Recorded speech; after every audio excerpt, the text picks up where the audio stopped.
आपने ऐसा देखा होगा कि कोई भी ट्रांसफार्मर कितने केवीए का है। जैसे ये वाला है, अभी देख लीजिए 3500 केवीए का है, और ये सेकंड वाला है, ये है 3000 केवीए का ट्रांसफार्मर है। ये कहाँ पे लिखा होता है?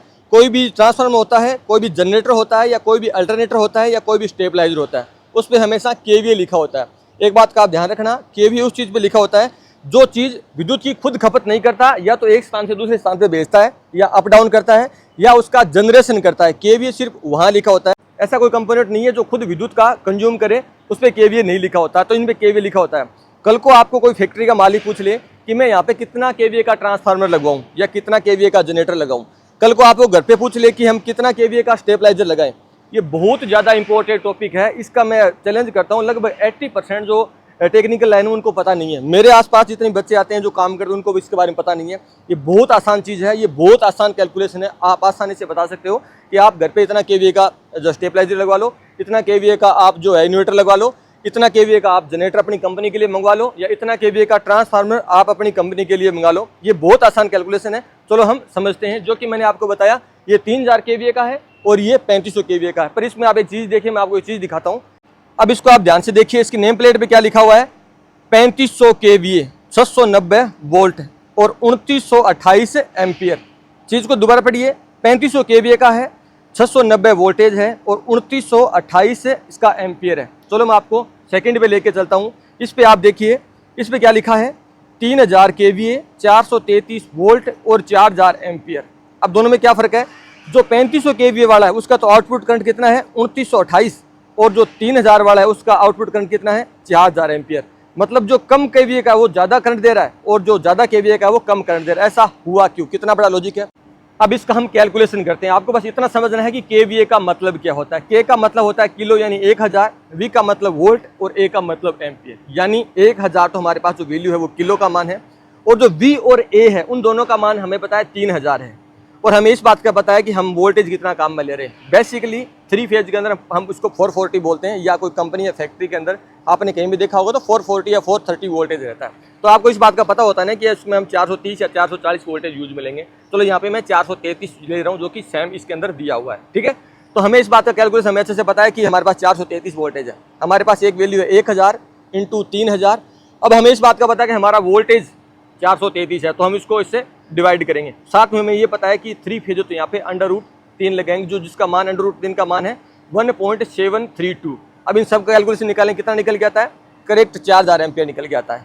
सीधा सा फंडा था। आपको किसी ने बताया कि हमारा 3000 केवीए का ट्रांसफार्मर है, कितना करंट लेगा, तो आपको तुरंत दिमाग में आ गया कि भैया इसमें 433 वोल्टेज या 430 वोल्टेज निकालो, अप्रोक्सीमेटली आसपास आता है, या 440 भी निकालो, कोई दिक्कत नहीं है। ठीक है, आप उसको आसपास बता दोगे, एकदम बिल्कुल क्लियर होना जरूरी नहीं है।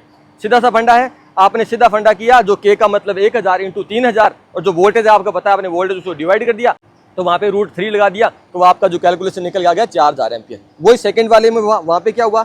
आपको पता है कि वहाँ पे है 3500 केवीए का ट्रांसफार्मर है, पर वहाँ पे क्या लिखा है? 690 वोल्टेज है। ये एक हाई वोल्टेज मोटर के लिए यूज लिया जा रहा है। यहाँ पे कैलकुलेशन क्या बैठ रही है?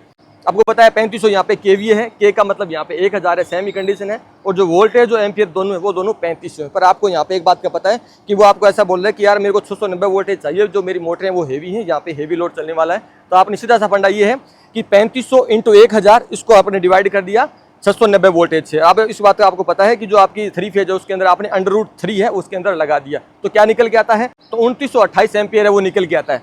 फंडा सीधा है। कल को आपको कोई देता है केवीए, कितना केवीए का ट्रांसफार्मर कितना करंट लेगा, तो सीधा सा बात है, उसको सीधा जाके आप वोल्टेज से डिवाइड कर दो। के का मतलब 1000 है, जो वी और ए है वो आपको केवीए की वैल्यू है, आप सिंपली निकाल सकते हो। और 3 फेज है तो उसको अपन √3 लगा सकते हो। अब देखो सेकंड कैलकुलेशन ये है, कल को आपको कोई कंपनी का मालिक बोल दे कि मेरे को यहाँ पे एक ट्रांसफार्मर लेना है, वो आपको ये बोल दे कि मेरी जो कंपनी का टोटल लोड है वो 4000 एम्पियर है, या आपने कैलकुलेशन किया, आपने सभी मोटरों का जोड़ लिया, आपने जितने भी इक्विपमेंट लगे सबका आपने करंट जोड़ लिया, वहाँ पे आपका करंट आया है 4000 एम्पियर। 4000 एम्पियर इसका टोटल करंट है। अब आपको ये पूछेगा कि यार कितना केवीए का मैं यहाँ पे ट्रांसफार्मर लूँ।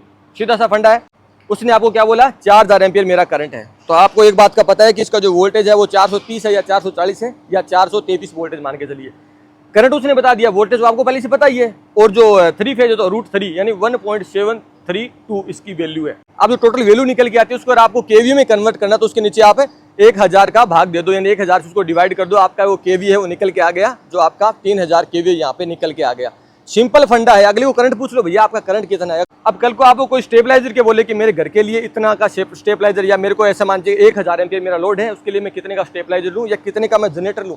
करंट है, आपको पता है इसने करंट बताया 1000 एम्पीयर से टोटल लोड है, सीधा सा फंडा हो गया। उसके बाद आपने ये लगा दिया कि इसकी वोल्टेज तो ये रहने वाली है, आपको पता है 433 या 440 वोल्टेज रहने वाली है, इंटू 433 या 440, या फिर इसके आगे आपने लिख दिया इंटू, उसको क्या कर दिया, मल्टीप्लाई कर दिया आपने 1.732 से, यानी जो √3 है, उसको बोलते भैया इतना केवीए का तो लगवा। तो समझ में आ गया है कि कोई भी स्टेबलाइजर हो, जनरेटर हो, अल्टरनेटर हो या कोई ट्रांसफार्मर हो, उसकी रेटिंग हमेशा केवीए के अंदर आती है। और इसका आपको पता है कि ये शक्ति होती है वो आभासी शक्ति होता है। 1 किलोवाट होता है जिसको वास्तविक शक्ति बोला जाता है, 1 kVAR होता है जिसको प्रतिघाती शक्ति बोला जाता है, उसको प्रतिघाती पावर बोला जाता है। तो आप इस सब के बारे में जानते होंगे। मैं इन सब के बारे में आपको ज़्यादा कैलकुलेशन में उलझाऊंगा नहीं, आपको सिंपल सा फंडा मैंने बता दिया।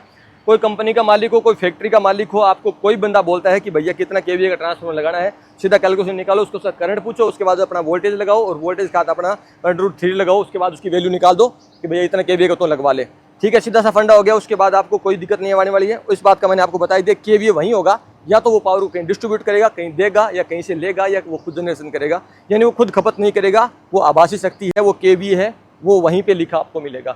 थैंक यू दोस्तों। अगर आपको जानकारी अच्छी लगी तो आप वीडियो को लाइक करके चैनल को सब्सक्राइब कर लीजिए। ऐसी वीडियो को आप सेव कर लीजिए, बहुत यूजफुल होते हैं, बहुत काम आते हैं। जब आपको इसकी जरूरत होती है तब आपके पास वीडियो मिलती नहीं है, आप कहीं गूगल पे ट्राई करते रहते हो या आप इधर उधर कहीं घूमते हो, तो जाके बार बार यूट्यूब पे देखते हो। ऐसी वीडियो को सेव कर लो और ऐसी वीडियो को बार बार देखा करो, नॉलेज बढ़ाओ। मैं एक ही बात कहता हूँ कि जितना सीखोगे उतना कमाओगे। लाइफ का ये फंडा है, यही रूल है और यही सब कुछ होता है।